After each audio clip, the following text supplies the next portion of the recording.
This link is for fourth grade going along with the story In Search of Gold. If you go ahead, this textbook is turned to page 664 and 665. We can go ahead and begin this link.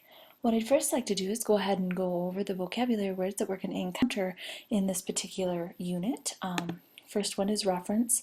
A reference is a source of information or a mention of a source of information. The reference at the end of the chapter guided him to read more books by the author. Prospectors. Prospectors are people who search and explore for precious minerals. Many prospectors went to Nevada after silver was found there. Disappointment. When things do not happen the way a person wants or expects, he or she faces disappointment. Her disappointment at not getting an A caused Jean to work harder. Annoyed. A person who is annoyed is bothered to the point of being upset or angry. We were annoyed that people had left litter on the beach. Circular. If the movement or shape of something is circular, it is round. We thought the circular patterns of the fireworks were beautiful. Outstretched. Something that is outstretched is extended outward. The black horse's outstretched neck crossed the finish line first. And glinted. If something glinted, it sparkled with flashes of light. Her ring glinted in the sun. Okay, now I would actually like you to direct your attention to page 664 and 665, and let's go ahead and read that story, In Search of Gold. Now, Mr. Rodriguez's fourth grade class was on a field trip at the Sutter Gold Mine. Larry couldn't wait to load up on gold. He even brought along some photographs to use as a reference. He didn't want to pick up any fool's gold by mistake. Larry's class boarded the Boss Buggy shuttle that would take them down into the mine. Everyone had to wear a hard hat for safety. On the ride down, their guide Ron gave them some information about the gold rush. Many prospectors came to this area beginning in 1848, explained Ron. A prospector is someone who searches for valuable metals like gold. Margaret commented, "Everyone must have gotten rich." Actually, said Ron, not everyone was successful. Many left the mines filled with disappointment. People often turn to farming or ranching to make a living instead. If I don't find any gold today, I'll be really annoyed, Larry thought to himself. The underground tour lasted for about an hour. Then it was time to go to the mining flumes and pan for gold. Ron handed out pans and demonstrated how to swirl them into circular motion. It's okay to let some of the water splash out, said Ron. If there's any gold in your pan, it's going to sink to the bottom. Larry found an open place at one of the flumes. With his arms outstretched, he dipped his pan below the surface of the water. Then he swished around the water. Nothing, he said with a sigh. Larry repeated the process several times. Then he noticed something at the bottom of his pan. Larry angled the pan so that he could get a better look. Whatever it was, it glinted in the sunlight. Larry pulled out the photos and compared them to what was in his pan. Then he went to show Ron. "Why, you've found gold!" Ron exclaimed with surprise.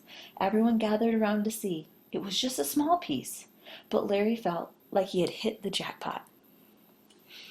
Okay, now with that being said, we're going to talk a little bit about our comprehension strategy that we're going to focus on this week. The skill and strategy that we're going to focus on is going to be cause and effect. Remember that in many stories, cause and effect is an important part of the story structure. A cause is why something happens, and what happens is the effect. An author doesn't always write about the cause before the effect. The reader must read the text carefully. And as we reread the story a second time, we're actually going to focus on using a cause and effect diagram to help us figure out some of the causes and effects are in this particular story. Now, with that being said, remember that when an author uses the plot of a story to show how or why things happen in a certain way, readers will be made aware of various causes and their effects. Thinking about cause and effect relationships help good readers understand things better and why things happened and why the characters acted the way that they did. As you read a story, you should look for the plot elements that depend on one another. For example, you should be looking for actions that the characters take as a result of certain events. In addition, you should consider what caused the character to behave in a particular way. With that being said, let's go ahead and reread the story a second time, following along with me, and then we're going to go ahead and fill out this cause and effect diagram as we read the story. So let's go back to the story, In Search of Gold by Al Ortis. Mr. Rodriguez's fourth grade class was on a field trip at the Sutter Gold Mine. Larry couldn't wait to load up on gold. He even brought along some photographs to use as a reference. He didn't want to pick up any fool's gold by mistake. Now Larry's class boarded the Boss buggy shuttle that would take them down into the mine. Everyone had to wear a hard hat for safety. On the ride down, their guide Ron gave them some information about the gold rush. Many prospectors came to this area beginning in 1848, explained Ron. A prospector is someone who searches for valuable metals like gold.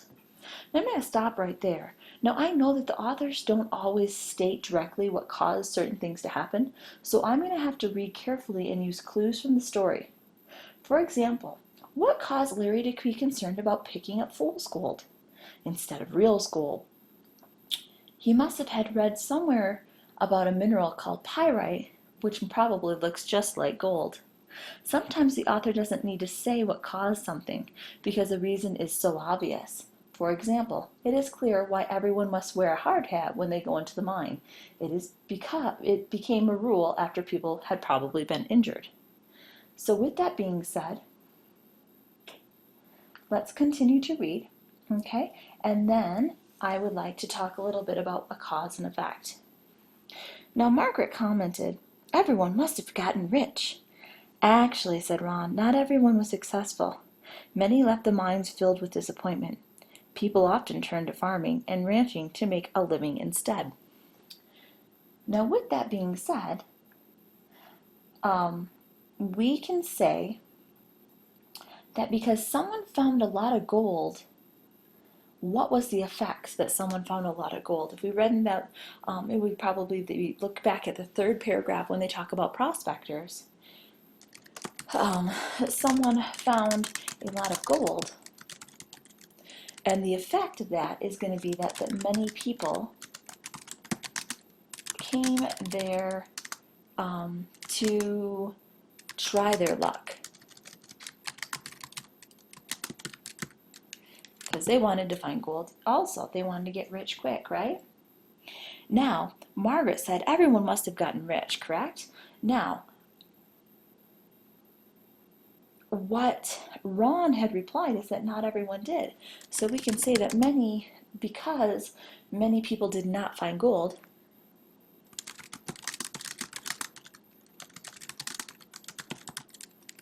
the effect of that is they had to make a living another way, such as ranching or farming.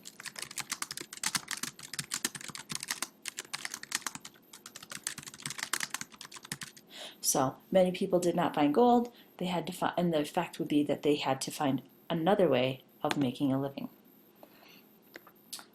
Let's go ahead and continue to read. "If I don't find any gold today, I'm going to be really annoyed," Larry thought to himself. The underground tour lasted for about an hour, and then it was time to go mining in the flume and pan for gold. Ron handed out pans and demonstrated how to swirl them in a circular motion.